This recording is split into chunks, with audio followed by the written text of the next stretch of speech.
रायगड महाराष्ट्रासह देश विदेशातील ताज्या बातम्या पाहण्यासाठी मॅक्स इंडिया लाईव्ह चॅनलला सबस्क्राईब करा आणि बेल आयकॉन दाबायला विसरू नका।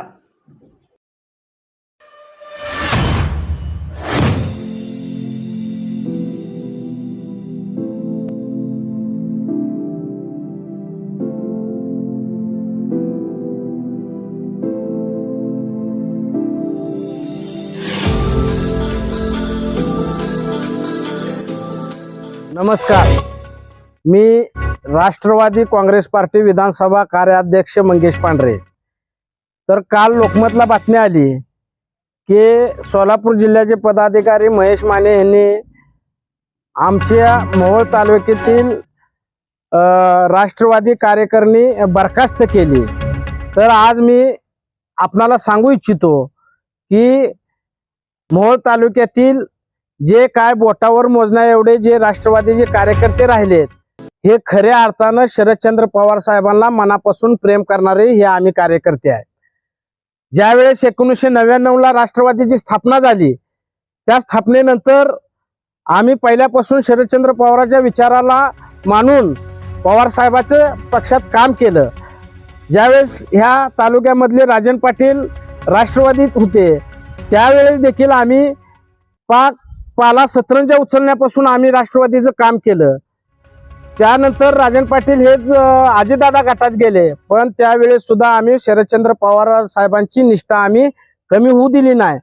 त्यानंतर रमेश बारसकर हे वंचित मध्ये गेले, तरी देखील आम्ही पवार साहेबांना खऱ्या अर्थानं ज्यावेळेस त्यांना साथ देण्याची गरज आहे, त्यावेळेस खंबीरपणे पवार साहेबांच्या पाठीमागे उभारण्याचं आम्ही आज भूमिका घेतलेली आहे। त्यामुळं मी या महेश मानेंना सांगू इच्छितो की ज्यावेळेस ह्या मोहोळ तालुक्यामध्ये संघर्ष करण्याची वेळ येते, प्रस्थापित विरोधात ज्यावेळेस संघर्ष आम्ही इथं ग्राउंड लेवलला करतो, हे तुम्हाला माहिती असून देखील आपण वारंवार ह्या मोहोळ तालुक्यात ढवळाढवळ करता आणि खऱ्या अर्थानं जो खरा शरदचंद्र पवार साहेबांवर जो मनापासून प्रेम करणारा कार्यकर्ता, त्या कार्यकर्त्यावर आपण कुठंतरी अन्याय करण्याचा प्रयत्न करता।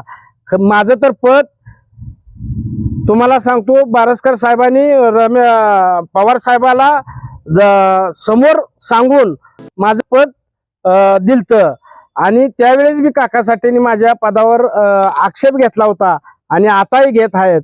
पण असे पद कितीतरी येतील जातील, पण आम्ही शरदचंद्र पवार साहेबांच्या पाठीमागे भक्कमपणे उभा आहोत, हेच या माध्यमातून सांगतो। तसेच ह्या आपल्या मोहोळ तालुक्यामध्ये ॲडव्होकेट पवन गायकवाड हे देखील राज्याच्या आपल्या पवार साहेबांच्या बॉडीवर काम करत आहेत। त्यांचा देखील मोहोळ तालुक्यामध्ये चांगला जनसंपर्क आहे। तर त्यांच्याशी चर्चा झाली आणि आमच्या सर्वसामान्य कार्यकर्त्याच्या पाठीमागे त्यांनी देखील भक्कमपणे उभा राहू अशी त्यांनी सुद्धा आम्हाला त्यांची भूमिका सांगितली। त्यामुळं आज आम्ही इथं पवार साहेबांच्या पक्षात एकनिष्ठेनं काम करण्यास तयार आहे आणि आम्ही कदापि पवार साहेबांना सोडू शकत नाही, एवढंच मी आपल्याला आपल्या माध्यमातून सांगतो।